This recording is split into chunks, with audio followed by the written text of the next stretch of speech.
सबसे पहले सेल होता क्या है, ठीक है। द स्मॉलेस्ट क्या होते हैं, स्मॉलेस्ट यूनिट ऑफ लाइफ, ठीक है। The smallest structural and functional smallest unit of life, ठीक है। एक सेकंड, देखो सेल जो होती है इसको कहते हैं structural and functional smallest unit of life. Functional smallest क्यों कहते हैं, छोटा रहता है, स्मॉलेस्ट क्या छोटा रहता है, सेल छोटा रहता है, unit of life for living organism, every living organism, ठीक है।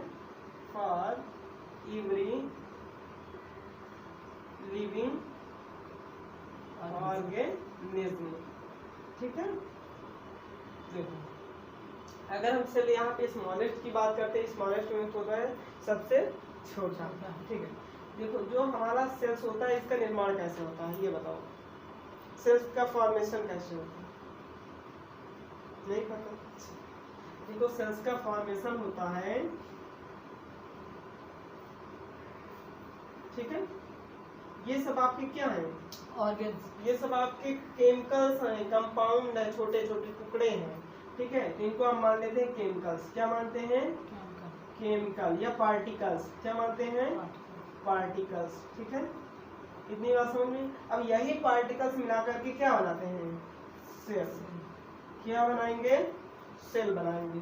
और सेल से क्या बनेगा, सेल से बनेगा टिश्यू, क्या बनेगा, टिश्यू। और टिश्यू से क्या बनेगा, आर्गन, क्या बनेगा, आर्गन, ठीक है। और आर्गन से क्या बनेगा, बॉडी स्ट्रक्चर, आर्गन से बनेगा ऑर्गन सिस्टम, ऑर्गन सिस्टम। और ऑर्गन सिस्टम कंप्लीट मिला के क्या बनेगा, बॉडी या ऑर्गेनिज्म, क्या बनेगा, बॉडी या फिर ऑर्गेनिज्म। तो यहाँ से आपको देखने को यह मिला कि पार्टिकल्स छोटे, अच्छा केमिकल के छोटे छोटे पार्टिकल्स को मिला के ही सेल्स बनता है, और क्या, केमिकल के छोटे छोटे पार्टिकल्स को मिला के सेल्स बनती है, सेल्स, ठीक है। टिश्यू, और फिर जो ग्रुप ऑफ सेल्स होते हैं उनको हम टिश्यू कहते हैं, ठीक है। और फिर क्या होते हैं, टिश्यू जो भी पार्टिकल्स होते हैं उनको मिलाने से उनका ग्रुप ऑर्गेनिज्म, ऑर्गन का ग्रुप, और ऑर्गन ढेर सारे ऑर्गन मिला करके ऑर्गन सिस्टम बनाते हैं, और ऑर्गन सिस्टम मिलकर के पूरी बॉडी का निर्माण होता है। तो ये होता है ऐसे। इतनी बात क्लियर हुई। अब देखो यहाँ पे हम लोग बात करने वाले हैं सेल के बारे में, ठीक। तो सेल हमारा एनिमल में कैसा होता है, सर्कुलर इन शेप, ठीक है। ऊपर लेयर रहती है, डबल मेम्ब्रेन होती है लेयर की, ठीक है। पहले इतना देखिए, ये आपकी सेल्स है, ठीक। ये आपका क्या है, नहीं प्लाज्मा मेम्ब्रेन है, या सेल मेम्ब्रेन या सेल वॉल कहते हैं, ठीक। चलिए अब हम देखेंगे इसके अंदर जो फ्लूइड प्रेजेंट है उसको क्या कहते हैं, लिम्फेटिक, ऐसे करके नहीं, देखो अच्छा चलो इसको बोलते हैं प्लाज्मा मेम्ब्रेन, ठीक है। प्लाज्मा मेम्ब्रेन, एक एक चीज देखेंगे, हाँ ठीक है। प्लाज्मा मेम्ब्रेन हो गया, इसको हम बोलते हैं सेल, क्या बोलेंगे, अब इसके अंदर क्या प्रेजेंट होता है, न्यूक्लियस प्रेजेंट होगा, है ना। न्यूक्लियस के अंदर न्यूक्लियोलस प्रेजेंट होता है, क्या प्रेजेंट होता है, न्यूक्लियोलस। अब देखो इसको हम कहते हैं प्रोटोप्लाज्म, क्या कहते हैं, पता है, हाँ प्रोटोप्लाज्म, इसके अंदर जो बना रहता है ना, प्रोटोप्लाज्म। अब देखो ये हमारा हो गया सेल्स, ये हमारा हो गया प्रोटोप्लाज्म, ये हो गया प्लाज्मा मेम्ब्रेन, और ये हो गया हमारा न्यूक्लियस, क्या हो गया, न्यूक्लियस, ठीक है। अब देखो न्यूक्लियस के अंदर कुछ ऐसी संरचना होती है, ठीक है, कुछ ऐसी संरचना होती है, इसको क्या बोलते हैं, कुछ ऐसी संरचना होती है, कुछ ऐसी संरचना होती है। ये सब सेल्स के अंदर प्रेजेंट है, न्यूक्लियस के अंदर नहीं है, कहाँ है, सेल के अंदर है, ठीक है।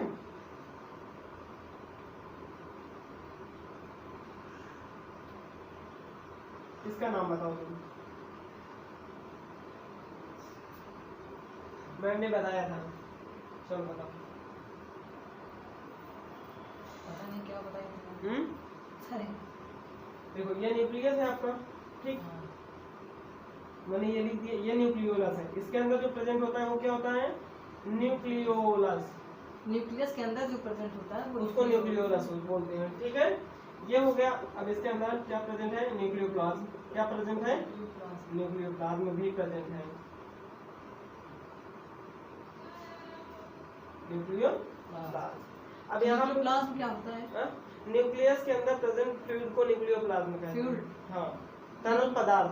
लिक्विड में होता है। हाँ हाँ, लिक्विड में होता है, ठीक है। जैसे ये साइटोप्लाज्म होता है, इसको प्रोटोप्लाज्म को और हम क्या कहते हैं? प्रोटोप्लाज्म को और हम क्या कहते हैं? सुनिए, प्रोटोप्लाज्म को और हम कहते हैं साइटोप्लाज्म। क्या कहते हैं? साइटोप्लाज्म, ठीक है। इतनी बात समझ में आ गई। चलो अब देखो, इसको कहते हैं माइटोकॉन्ड्रिया। क्या कहते हैं? माइटोकॉन्ड्रिया। ये ठीक है, क्या हो जाएगा? माइटोकॉन्ड्रिया, ठीक। इसको हम लोग क्या बोलते हैं? इसको हम क्या बोलते हैं? जल्दी से बताइए इसको, बोलिए। देखिए, इसको बोलते हैं इंडोप्लाज्मिक रेटिकुलम। इसको बोलते हैं ER, इंडोप्लाज्मिक रेटिकुलम बोलते हैं। और इसको बोलते हैं भैया, ये जो चीज है इसको राइबोसोम। इसको क्या बोलेंगे? राइबोसोम। माइटोकॉन्ड्रिया। ये माइटोकॉन्ड्रिया, हाँ, ये। ठीक है, कोई दिक्कत नहीं, ठीक। अभी हमारा इसमें बहुत कुछ बाकी है। अब देखो, इतना तो हमने पढ़ लिया, ठीक। इतनी चीजें हमें पता थी, वही हमने पढ़ लिया। अभी देखो हमें इसमें और क्या क्या इंक्लूड करने हैं, क्या क्या अभी और हमें इसमें ऐड करना है, बताइए। Golgi body apparatus, Golgi body होता क्या है? गोल्जी बॉडी एक प्रकार का ये भी आर्गन होता है, ठीक है। सेल के अंदर प्रेजेंट आर्गन होता है गोल्जी बॉडी, या गोल्जी ऑपरेटस भी इसी को कहते हैं। क्या कहते हैं? ऑपरेटस, ठीक है। गोल्जी ऑपरेटस हो गया। उसके बाद क्या हो गया? उसके बाद क्या पाया जाएगा यहाँ पे? अब देखो, सेल्स के अंदर सेल क्या होता है? मूव करता रहता है, घूमता रहता है, ठीक है। तो सेल में क्या पाया जाता है? इसे क्या कहते हैं? जो आउटर होता है, आपने पढ़ा या नहीं? नहीं, इसको कहते हैं सीलिया। क्या कहते हैं? सीलिया। अब सीलिया क्या करता है? सीलिया का काम क्या है बताइए? तो सही पता है। सीलिया का काम होता है मूवमेंट करना। क्या करना? मूवमेंट, ठीक है। तो सीलिया का काम हो गया मूवमेंट, सेल को एक जगह से दूसरी जगह तक पहुंचाना, भेजना, मूवमेंट कराना। तो ये हो जाएगा इंडोप्लाज्मिक रेटिकुलम, साइटोप्लाज्म, प्रोटोप्लाज्म, इसी को हम कहते हैं, इसी को कहते हैं।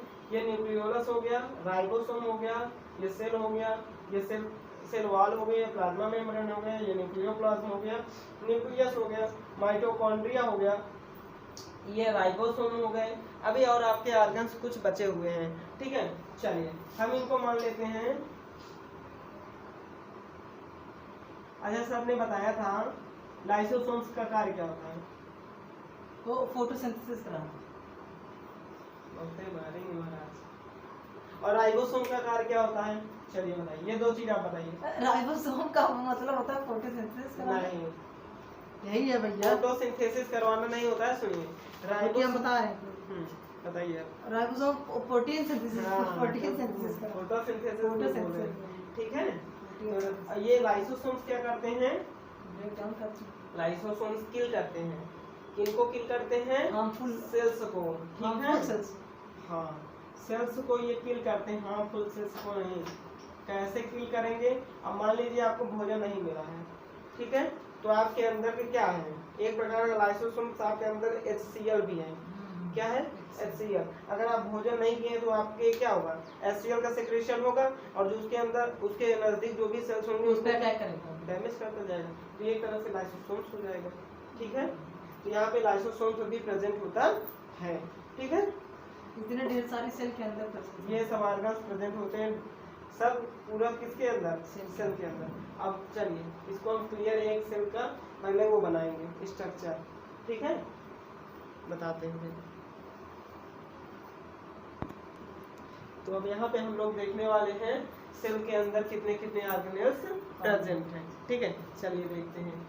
पहली बात, हमारा जो प्लाज्मा मेम्ब्रेन होता है ये कैसा होता है, डबल होता है, ठीक है, डबल लेयर होता है। जो सेल के ऊपर कवरिंग होती है वो डबल लेयर की होती है, उसी को कहते हैं हम प्लाज्मा मेम्ब्रेन, ठीक है। अब एंडोप्लाज्मिक रेटिकुलम्स ये एक प्रकार का ऑर्गेनेल्स है, अंग है, ठीक है। ये दो तरह के होते हैं, एक होता है रफ और एक होता है स्मूथ। रफ का मतलब क्या होता है, सादा एकदम खुरदुरा, ठीक है। हाँ, क्या बोलेंगे, खुरदुरा,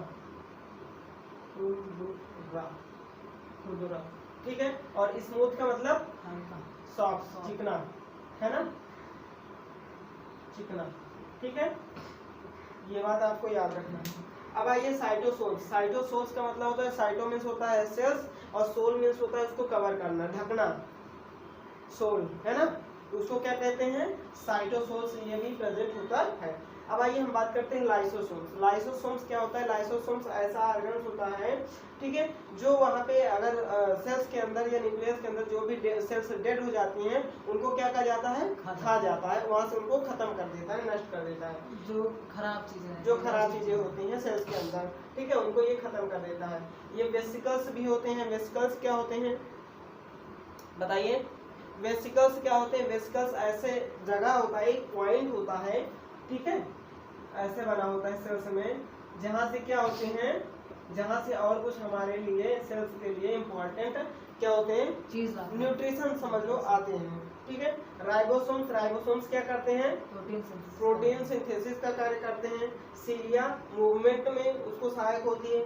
माइटोकॉन्ड्रिया, माइटोकॉन्ड्रिया का कार्य क्या होता है, इसे क्या कहते हैं, माइटोकॉन्ड्रिया को।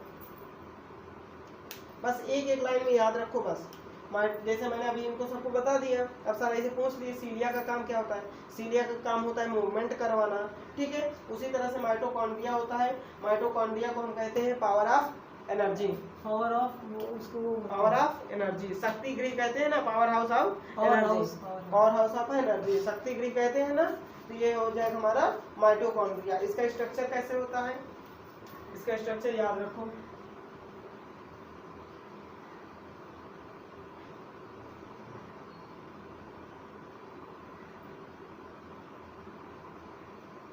ऐसा होता एकदम सिंपल सा, ठीक है। तो ये है माइटोकॉन्ड्रिया का, इसको याद रखो। राइबोसोम्स हमने बता दिया, प्रोटीन सिंथेसिस करता है। Golgi body apparatus, Golgi body apparatus का मतलब होता है सेल को बड़ा करता है, ठीक है, डिवीजन उसमें हेल्प करता है। न्यूक्लियर मेम्ब्रेन ये क्या काम करता है, के अंदर रहता है। न्यूक्लियर मेम्ब्रेन न्यूक्लियर को प्रोटेक्ट करने का काम करती है। प्रोटेक्ट मतलब बचाने का, सुरक्षा देने का काम करता है। न्यूक्लियोलस, जैसे यहाँ पे सेल्स के अंदर न्यूक्लियस प्रेजेंट होता है, उसी प्रकार न्यूक्लियस के अंदर न्यूक्लियोलस प्रेजेंट होता है, ठीक है। न्यूक्लियस हो गया। माइक्रोविली, विली मीन्स क्या होता है, छोटे छोटे ये भी पार्ट्स होते हैं जिससे हमारे क्या होती है, सीलिया का डिवीजन होता है, ठीक है। सीलिया, सीलिया मतलब जो मूवमेंट होता है उसी से, किससे बनता हुआ, ये माइक्रोविली से बनता है, किससे, माइक्रोविली से। और क्रोमैटिन फाइबर ये क्या होते हैं बताइए जल्दी से। क्रोमैटिन फाइबर्स ये एक प्रकार के ऐसे फाइबर्स होते हैं, ये धागे नुमा संरचना होती है इनकी। कैसी, धागे नुमा संरचना होती है जो एक दूसरे से जोड़ने का काम करते हैं, ठीक है। धागे नुमा ये क्या होती है, संरचना होती है, इसी को क्या कहते हैं, क्रोमैटिन फाइबर। तो इतने नाम हैं, आप इसको नोट कर लीजिए, फिर प्लाज्मा मेम्ब्रेन आगे समझते हैं।